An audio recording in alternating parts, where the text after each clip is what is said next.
Hey everybody, Desi Cooney here with Outlier Strength and Conditioning, and I wanted to shoot a quick video today on common mistakes that I see with the Sumo Deadlift, how to correct them, and how I coach that movement.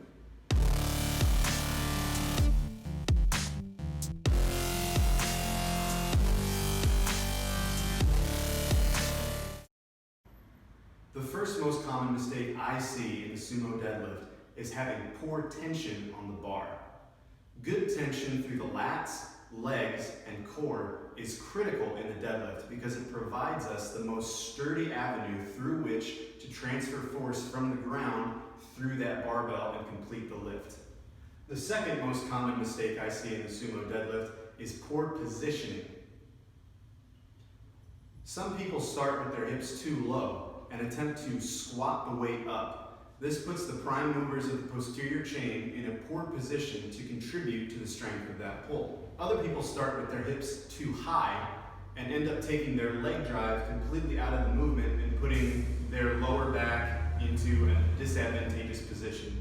This could be due to either mobility restrictions or simply a misunderstanding. Another thing that can negatively impact someone's deadlift is the order in which they choose to do the things that we've already spoken about.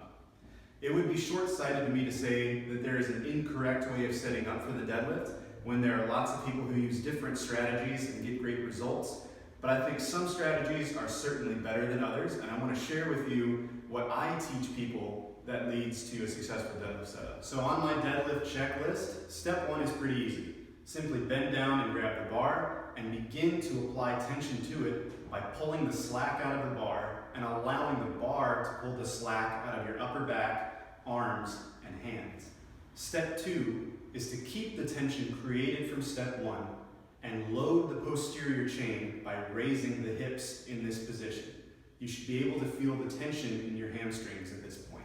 In step three, we want to keep the tension we created in steps 1 and 2, but we can begin to create even more tension in this high hip position. We can engage the lats by externally rotating the shoulder, or you can think of protecting your armpits to keep that bar close to your shins. It is also in this position where I believe it is easiest to set your brace through your core by inhaling.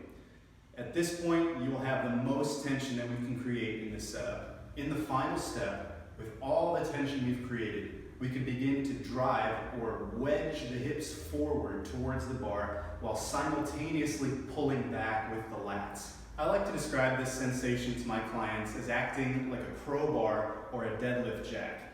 There is an equal and opposing force created by the glutes driving forward as they extend the hips and the lats pulling backwards to keep that bar close to your body, which translates into an upward movement of the barbell till lockout. I hope this video has been helpful. If you enjoyed it, feel free to like and share this video. I would also be happy to hear any feedback or questions you may have.